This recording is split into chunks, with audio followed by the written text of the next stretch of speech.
Bom, primeiramente, boa noite a todos. Meu nome é Olavo Zincosta, eu sou estudante de Engenharia Mecânica aqui da UTF. E hoje eu vou falar um pouquinho sobre o motor de combustão interna ou o motor de Otto, como alguns gostam de falar. Para a gente entender um pouquinho sobre o motor criado por esse inventor, a gente vai falar um pouquinho sobre ele. E um pouquinho sobre a época que foi criado. Durante o século XVII ali, o ser humano começou a pensar em uma forma diferente de produzir energia mecânica, de transportar seus materiais. Aí foi criadas as máquinas a vapor, deixando de usar um pouco da tração animal. E foi no contexto de uma primeira revolução industrial que Nicholas August Otto fez seu primeiro protótipo do motor a combustão interna. Um pouquinho sobre o inventor. Ele é um engenheiro mecânico alemão que nasceu nessa cidade de Holzhausen an der Rhein, desculpe pelo alemão. Ele, aos 16 anos, ele largou a profissão que ele tinha e foi viajar um pouco pela Europa fazendo manutenção em máquinas a vapor. Ele teve muito contato com o pessoal que era inventor, que construía essas máquinas, e com isso, fazendo uma síntese de todo o seu conhecimento, ele fez seu primeiro protótipo, que também inventou o ciclo teórico, que é usado até hoje nos carros utilitários que a gente vê todo dia na rua. Então, em 1867, ele criou o primeiro protótipo do motor a combustão interna e ganhou a medalha de ouro na feira de Hannover, que é uma cidade na Alemanha, e essa feira existe até hoje, e ela fala um pouquinho sobre as tendências industriais para os próximos anos ainda existentes. Porém, 16 anos depois dele ter feito o primeiro protótipo, apareceu uma patente de Alphonse Beau de Roches, um francês, que ele já tinha inventado o motor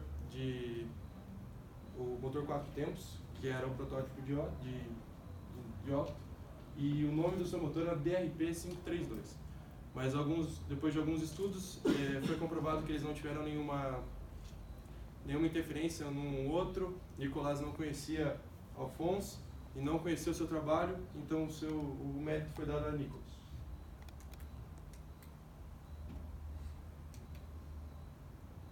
O que impulsionou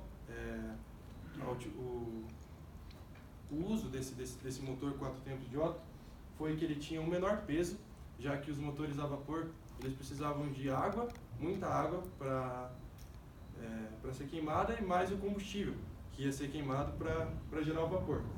Ele tinha um baixo uso de combustível, apesar de ser querosene na época, e ainda assim tinha maior potência, levando em consideração o tamanho das máquinas a vapor da época.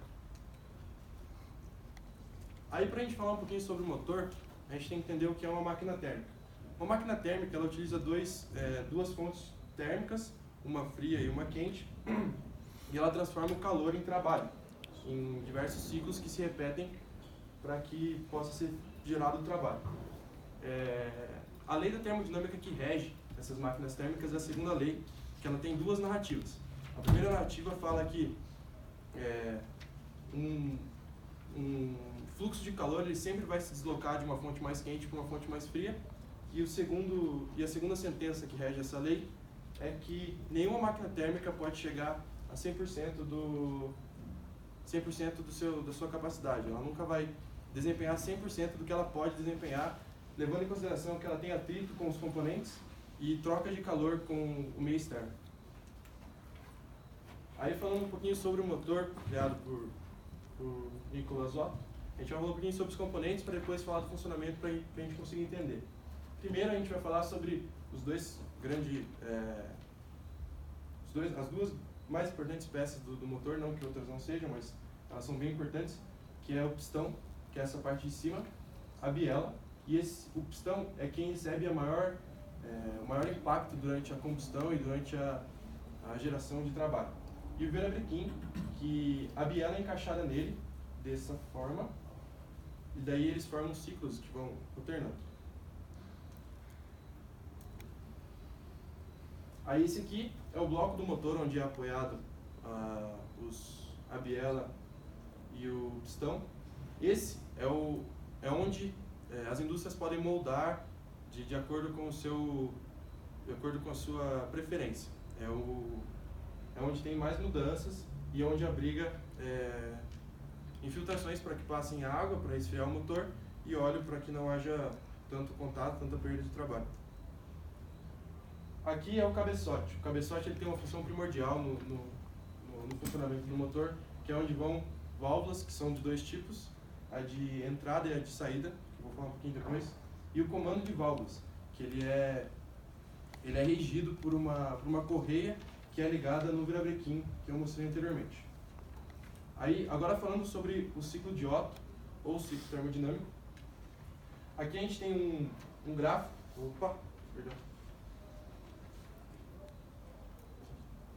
aqui a gente tem um gráfico onde a gente pode ver que aqui é a região A e aqui é a região B, que é o início de tudo, onde que o pistão ele faz um movimento de descida, onde há a entrada de combustível e de ar misturando os dois, que o oxigênio é primordial para uma combustão bem feita, que é uma admissão isobárica, ou seja, não há mudança de pressão. Aí depois disso, do B até o C, que fica aqui em cima, é uma compressão adiabática, onde não há mudança de volume. Ainda assim, do C até o D, não há mudança de volume, que é onde acontece a mágica do motor, que é onde acontece a explosão, realização de trabalho por vinda do calor. E depois a exaustão isobárica daqui até aqui, que é onde não ocorre mudança de pressão. Aí agora falando um pouquinho mais sobre cada tópico desse, a admissão é o primeiro dos quatro tempos do motor, que é onde a válvula de admissão está aberta, que ela fica o bloco do motor, ela está em duas extremidades, depois tem uma ilustração que vai dar para ver melhor. Essa válvula de admissão está aberta, que é por onde entra o combustível e o ar, que é primordial para a combustão. O pistão ele se move para o ponto morto inferior, que é a parte mais baixa da câmara de combustão. Há a mistura de combustível e ar, e a pressão nesse momento é uma pressão constante. Aí no segundo tempo, segunda etapa do processo, as duas válvulas estão fechadas e o pistão sobe comprimindo a mistura. Então, o que tinha antes num volume constante, agora o volume diminuiu muito e a pressão aumentou, seguindo as leis da termodinâmica. Ao final desse processo, depois que o pistão subiu e comprimiu a mistura, a pressão dentro da câmara de combustão é 9 vezes a pressão da atmosfera. Aí é a hora que acontece a mágica. As duas válvulas estão fechadas na parte de combustão. O pistão está no seu ponto máximo, onde ele comprimiu toda a mistura. E a vela, que é um componente que fica no cabeçote, que eu mostrei anteriormente, que ela tem a função de fazer uma faísca, uma leve chama, para que haja uma explosão.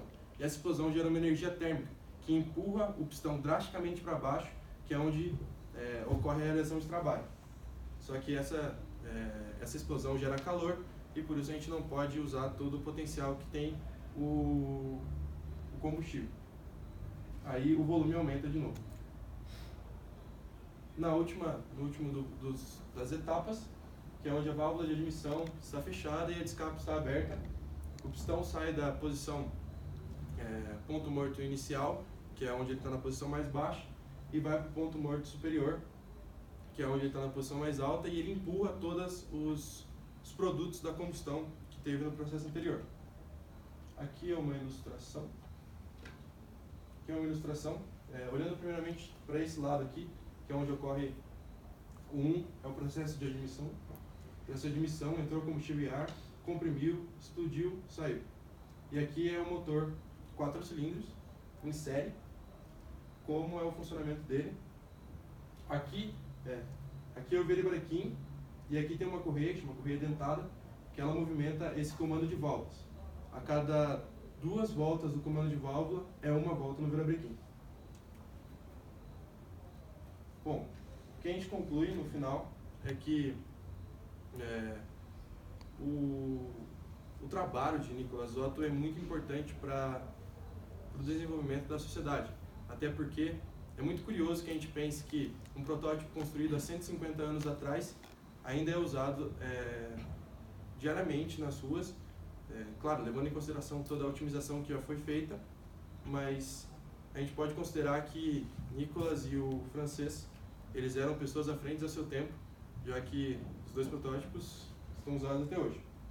E a gente pode ter uma visão do futuro que o quanto já foi feito nesse tempo e o quanto pode ser otimizado ainda diante do aproveitamento que a gente tem do combustível hoje, do aproveitamento que a gente tinha na época. E é isso. Quem tem alguma pergunta?